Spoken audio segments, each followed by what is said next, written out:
ప్రజా వ్యతిరేక Modi petrol diesel gas ధరలను సిగ్గు 400 ఉన్న గ్యాస్ ధరను 1100 చేయడమా? 400 ఉన్న గ్యాస్ ధరను 1000 ఉన్న గ్యాస్ ధరను 1000 రూపాయలు చేయడమా? తగ్గించాలి. 500 రూపాయల వరకు గ్యాస్ ధరను 500 రూపాయల వరకు గ్యాస్ ధరను పెంచిన ధరలను గ్యాస్ ధరలను వెంటనే గ్యాస్ పెట్రోల్ డీజిల్ ధరలను వెంటనే మోడీ సర్కార్ పెంచిన పెట్రోల్ డీజిల్ గ్యాస్ ధరలను వెంటనే సిగ్గులకు కోట్ల రైతులకు సామాన్యులపై డౌన్ డౌన్ మోడీ సర్కార్ ప్రజా వ్యతిరేక మోడీ ప్రభుత్వం పెట్రోల్ డీజిల్ గ్యాస్ ధరలను సగానికి పైగా తగ్గించాలి. పెట్రోల్ డీజిల్ గ్యాస్ ధరలు 50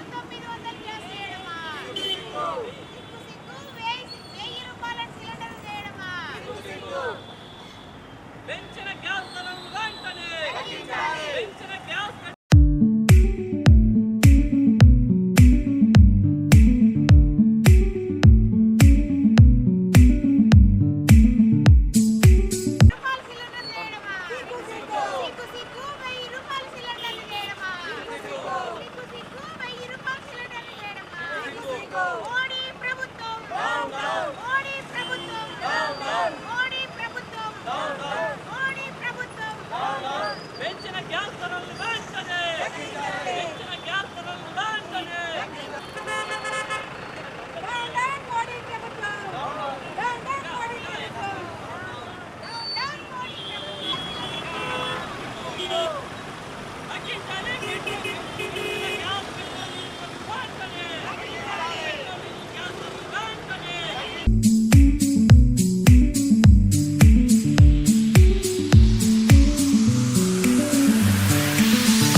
కేంద్ర ప్రభుత్వం పెంచినటువంటి గ్యాస్ ధరలను పెట్రోల్ డీజిల్ ధరలను వెంటనే తగ్గించాలని వరుసగా 11 ఏళ్లుగా పెట్రోల్ డీజిల్ గ్యాస్ పేర్లతో కోట్ల రూపాయల అదనపు భారాన్ని మోపుతూ నరేంద్ర మోడీ ప్రభుత్వం చేస్తున్నటువంటి ప్రజా వ్యతిరేక విధానాలు నిరసిస్తూ CPIML mass line ప్రజాపంత all India జాతీయ కమిటీ పిలుపు మేరకు ఇవాళ నిజామాబాద్ జిల్లా కేంద్రంలో కేంద్ర ప్రభుత్వం యొక్క దిష్టిబొమ్మను దగ్ధం చేయడం జరిగింది. ఈ సందర్భంగా మేము కేంద్ర ప్రభుత్వాన్ని, ముఖ్యంగా మోడీ నాయకత్వంలోని బీజేపీ ప్రభుత్వాన్ని హెచ్చరిక చేస్తూ ఉన్నాం.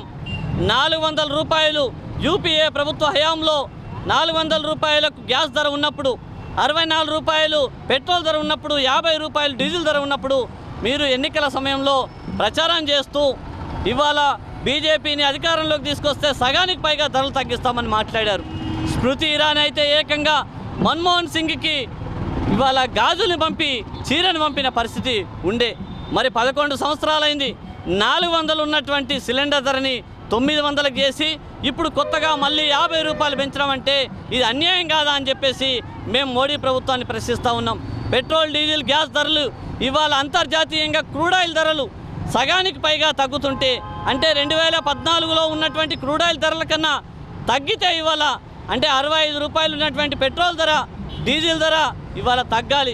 కానీ వాస్తవానికి 110 రూపాయలు పెట్రోలు, డీజిల్ ధర 100 రూపాయలకు పెరిగింది. అంటే ఈ 11 ఏళ్లుగా ఏ రకంగా కేంద్ర ప్రభుత్వం సామాన్యుల్ని, ఈ దేశంలో ఉన్న 80% పేదల్ని ఎట్లా దోచుకుంటుందో మనం అర్థం చేసుకోవచ్చు. ఇప్పటికైనా మేము ప్రజలకు విజ్ఞప్తి చేస్తూ ఉన్నాం.